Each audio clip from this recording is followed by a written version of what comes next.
Greetings. My name is Dr. Waddell Brooks, Sr., your host, and this is Community Focus.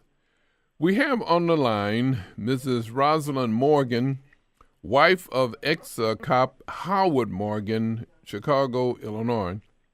The producer of this show is Mr. Willie Richardson of Chicago, Illinois. Good morning, Mrs. Morgan. Good morning to you, Dr. Brooks. Peace and blessings unto you and to the radio land there. This radio land is approximately 750 to 800,000 people, but I don't know how many up at 5 a.m. this Sunday morning listening to the program, but we do have quite an audience. And I had a call from Mr. Richardson concerning a problem that you had with the police department in Chicago. And it's similar to the one we had here, and you know Miss Gloria Carr of North Chicago, where 6 policemen allegedly beat her son beyond recognition. It was almost like the Emmett Till case in Money, Mississippi. And we don't know why it happened, what did he do that bad that for them to 6 policemen to beat him that bad? He died 1 week? No, 1 week later he passed away. We had the Rodney King situation. That was years ago in California. And I understand you have a similar problem with your husband. You, Howard Morgan, your husband's name, he was shot 28 times by officers, but he was sentenced to 40 years in prison. Yes. So you're currently attempting to have his sentence appealed, and so we know that you're represented by attorney Ben Crump, in Chicago. But tell us from the beginning what really happened. I know it happened just a block away from your home. Yes. I want to just back up briefly when you were telling me this story about the young man being beaten beyond recognition. In North Chicago, yes. In North Chicago. Sometimes that comes up so often as to say, what did he really do bad? Mm-hmm. It doesn't necessarily mean that he did anything bad. Okay. Just an injustice in the world. And when you have hit an individual one time and you have rendered them unconscious, or where they are not harmful to you in any way, mm-hmm. is it necessary to continue taking the life from that individual? You have already rendered them in a position where they can no longer, where they are not a threat to you. And by being a police officer, you have your weapon with you, your baton. So at that point, there's no way you can make me believe that the young man was problematic to them. I agree with you. He was handcuffed behind his back. Handcuffed. Yes, so ma'am. That's what you just chose to continue doing, mm-hmm. because you had the upmanship on the individual. Mm-hmm. The same with my husband. Was he worked for Chicago Police Department for 8.5 years. Mm-hmm. He left the police department in good standing, mm-hmm. and he went to the Burlington Northern Santa Fe Railroad. Mm-hmm. He became the police there. Mm-hmm. And being a policeman there, they have jurisdiction with the trains and everything in the United States of America. Mm-hmm. Now, and he was a policeman at this time, February the 21st of 2005. Wow. On his way home, early Monday morning, 12:45 a.m., on his way home, he's in the area on the west side of Chicago, 1 block. It's not even a block from our home. He was, say, maybe so many feet from our garage, mm-hmm. turning the corner to go home. A squad car, unmarked squad car, said that they saw this person, a van, going down a one-way street the wrong way mm-hmm. with the light off, mm. which is the next block west of the block that we were on. Mm-hmm. Then they said he turned the corner, continued to go down a one-way street with the lights off, which, number one, that's not true. Mm-hmm. We live in the area. My husband was a police officer. Why would he drive down a one-way street Mm-hmm. with his lights off? The other issue is he continued to drive home. The police followed him. Now, if you're following a vehicle that you find to be suspicious in any way, Mm-hmm. wouldn't you, as a police officer, run their license plate? Okay. Yes, you would run the license plate. If you saw an individual driving at 12:45 a.m. in the morning down a one-way street with the lights off on the west side of Chicago, you would not have continued to follow that vehicle. You would have begun to activate your overhead lights. Okay. You would have done you would have followed your procedure. Okay. They said that they continued to follow my husband. He stopped at the stop signs, did what he was supposed to do Mm-hmm. on his way home. They activated their overhead lights. My husband pulled over to let them by. He did not pull over because he had done anything wrong. Mm-hmm. He pulled over to let them by. Well, they did not go by. They pulled on an angle and to the rear of the van. Mm-hmm. All right? Two other officers, as the first car was following my husband's van, two other officers said that they were taking home a curfew individual. They looked through the police cars. They said they did not, the second vehicle with the police in it, unmarked car, said that the first vehicle with the police looked as though there was something wrong with their face. Mm-hmm. Now, you're in one marked vehicle Mm-hmm. taking home a curfew person, and then you see a car going by with two fellow officers in it, Mm-hmm. and their faces looked as though there was something wrong. Now, you can see through all of the windows that there's something wrong with the police face. All Caucasian. Mm. My husband is Afro-American. Okay. So they blocked my husband. Then the other squad car came to the side and blocked the vehicle. Now, my husband's vehicle is parked to the side. He pulled over. He Mm-hmm. doesn't know what's going on. So he's asking him with his window down, what is going on? They get out of the car. The police get out of the car, the Caucasian officers. They get out of the car, and they're hollering at my husband. Get out of the car. My husband is saying, what's wrong? I'm a police officer. I'm a police officer. What's going on? They began to open up the vehicle, open up my husband's van, snatching him out of the car. He's asking them, I am a police officer. What is going on? I have my ID. What is going on? He feels hands all over him with all of these bright lights. He feels hands all over his body, and they're struggling with him. He gets down to the ground, one knee behind his back and one leg out, hands behind his back.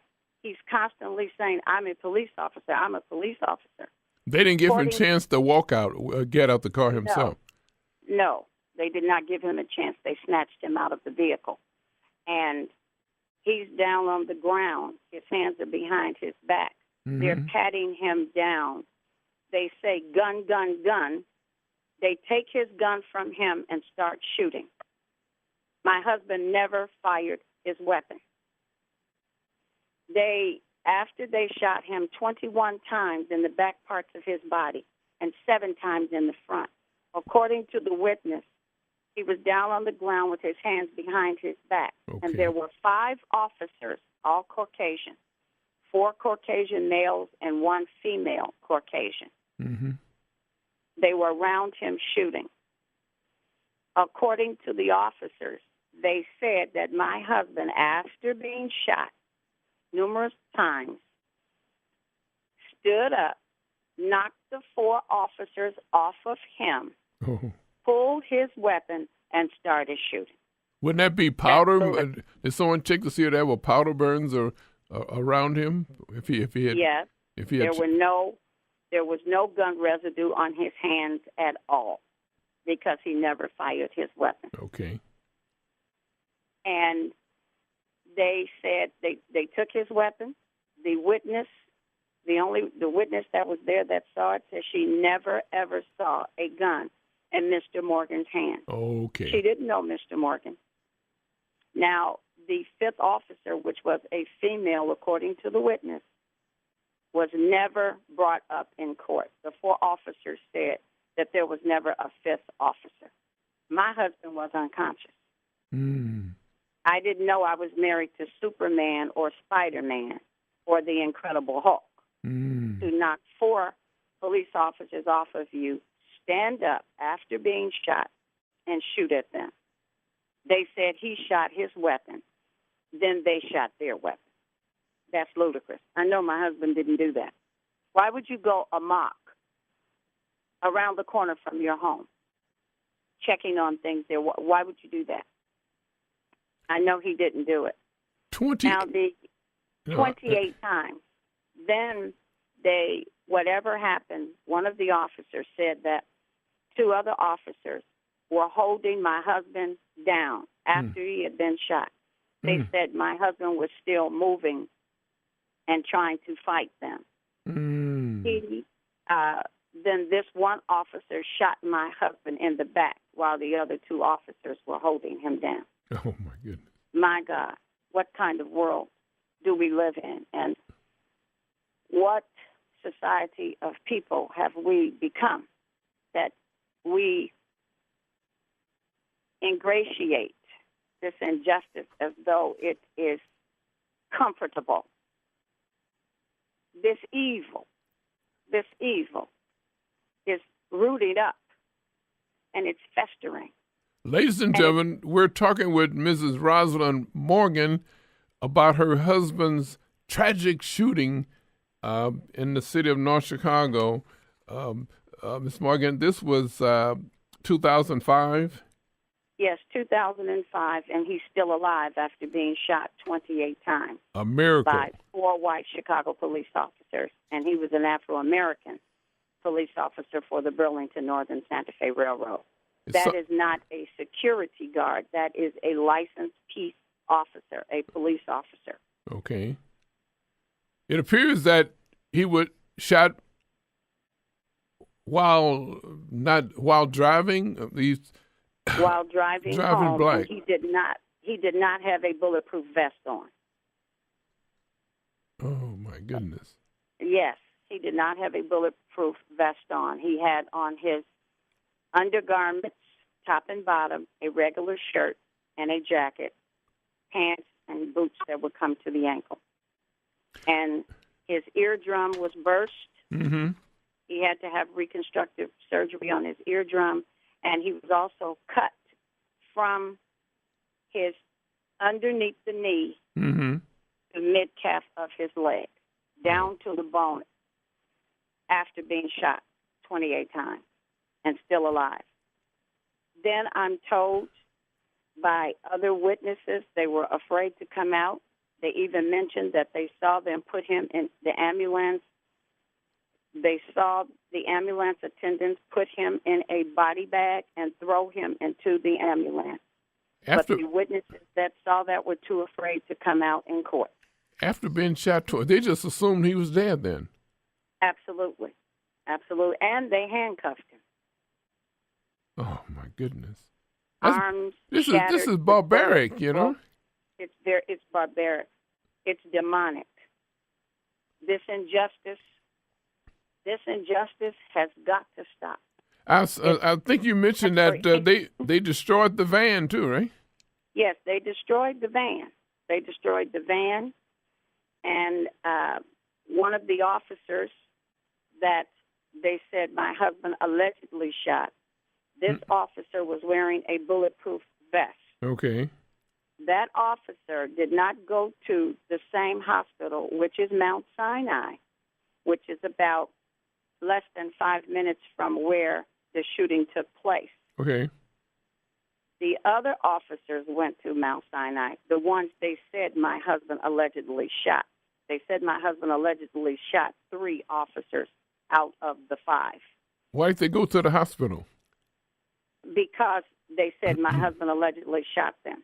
Oh, yeah, I see. One officer had I think he was shot on the arm, one on the leg. Well, with all of that fireworks and panic going on, it has been said that those officers probably, it has been said that the officers probably shot themselves. Okay. I don't know. I wasn't there, but it was over 75 to 80 rounds of ammunition fired. Oh, and my husband did not fire his weapon. So if you were in that vicinity, I'm sure you could have gotten shot by your fellow person. However, they went to Mount Sinai Hospital, but the officer that had on the bulletproof vest did not go to Mount Sinai Hospital. He went to another hospital. But when he got to the other hospital, which was Strozier Hospital on the west side of Chicago, okay, the bullet apparently fell out. Now, the attending physician, the emergency room physician there that I'm told took care of that officer was a police officer and a physician. That's interesting. You've spent a long time in medical school and you're practicing medicine, and then you become a police officer. And you happen to be on call that night at the hospital. Just happened to be on call. Yeah. Just happened to be on call that night. So that bulletproof vest that officer was wearing, that you said my husband allegedly shot him in the chest, that's what they said. Mm-hmm. Where was that vest? That vest never was entered in court. It was. I don't know what happened to it, but it never was introduced as evidence in court. It was a replica that was brought there. Oh, my goodness. It was not the original vest. The van was destroyed. The original vest was never brought into court for evidence. According to the witness, my husband never fired his weapon because he was down on his knee with his hands behind his back. Well, that sounds like the Kennedy assassination. They got rid of the vehicle there. Well, it was an attempted assassination on my husband. The question is, I don't know why. Some individuals have asked, well, what did he do wrong? He did nothing wrong. Right, that's the question. According to attorney Benjamin Crump, driving while black. That was the reason that the shooting took place, or the incident took place. It was a horrible situation. It was a horrible situation. After this, Dr. Brooks, they shackled my husband to the bed, and he was in long-term care for 8 months. Oh, my goodness. At a hospital out south. And if you could see the pictures, they shackled him to the bed. But when I got the information that my husband was shot, phone calls were coming in, and I heard it over the news. My children were hysterical. Mm-hmm. I didn't know if my husband was alive or dead. I got immediately dressed and went directly to the hospital. They were surrounding him, so many police detectives. They were trying to question him, and he was heavily sedated. They did not want me to see my husband. The administrator of Mount Sinai Hospital on February the 21st of 2005 demanded that I leave the surgical floor. Oh, my that goodness. I could not be up there with the other people in the waiting room after my husband had been in surgery, and they demanded that I leave the floor and go down to another floor so that I was nowhere, that I was not in the vicinity of my husband, any close proximity to him at all. And they didn't even want me to talk to him, and I demanded to talk to my husband. I wanted to see if he was alive. I wanted to know what happened to my husband. Right. I had no time to be hysterical. I was praying and I was thanking God. And I knew that God was going to save him. I just knew that God was going to save him. And I said, I have to see my husband. My children are here. I have to see my husband. They have to see their father. Their father, not fathers, their father. And when I saw him lying there in that room, and I looked around at those police officers laughing, and one said, "We're going to question him." And I said, "Oh, my God." I thought I was standing in the midst of hell. Right. That's what it was for me. But I had to stand firm of my faith and know my husband was breathing. And all I said was, "Thank you, Lord. Thank you. He shall live, and victory will come out of this." And you could never make me believe that. No one. If God had allowed my husband to leave this earth, I never would believe that my husband ever fired his weapon, because he's not that type of person. My husband is a good man, a loving father, a righteous man that works through the thick and thin, takes care of his family, the church. He's a deacon in the church. We go to church together, our family, our children. We work together, and that's what we do. And I stand by my husband, by the grace and mercy of God, because behind every good man is a good woman. I'm on the side of my husband. I'm his helpmeet, not M-E-E-T. I'm M-E-A-T. Okay. And I have to stand in the line to protect the life of my husband and help save my husband's life, because they charged him with 4 counts of first-degree attempted murder, 3 counts of aggravated battery, and 1 count of aggravated discharge of his weapon, and then put a $2 million bond on my husband. And he had never, ever been in trouble in his life. Had been a police officer for a total of 22 years. Now, the officers, the 4 police that shot him, they hadn't even been on the police force 3 years apiece. Oh, my except goodness. for the oldest one. He had been on there. He was an officer in St. Louis. Why did he leave St. Louis to come to Chicago? I don't know. But I think his work record amounted to the time of perhaps 9 or 10 years. But for you to shoot a person 28 times, you're trying to murder them. And that's just what it means to me. You're trying to murder them. Well, they assumed that he was dead by putting him in a bag. Yes. And threw him in the ambulance. That's what 2 witnesses said, but they were too afraid to speak out about it because they felt their lives were threatened. This was a miracle. There's no doubt about that. An angel of the Lord was involved here. Yes, and still is. Still is, right? Yes, because there was a trial. Supporters were coming in when they heard about it. They helped to raise the $200,000. Yes. Get him out, which is 10% of $2 million. And there was an anonymous donor that said, "I don't believe he did it," and donated $187,000. Wow. And the other supporters had donated the $12,000, and they said, I've never heard of anything like this in my life. And we were able to bond Mr. Morgan out in November, 2 days before Thanksgiving of 2005. Then there was a trial, Dr. Brooks. Tell us about the trial. The first trial was jurors of his peers. Okay. They had the first trial in May of 2007. My husband was out on bond. Okay. They had the trial. Then you have your 3 alternates. The jury went to deliberate after the evidence and everything was there, the witness on the witness stand. The jurors came back with, "We, the jury, find the defendant, Howard Morgan, not guilty of firing his weapon, of aggravated discharge of his weapon. Okay. We, the jury, find him not guilty of aggravated battery against one of the officers.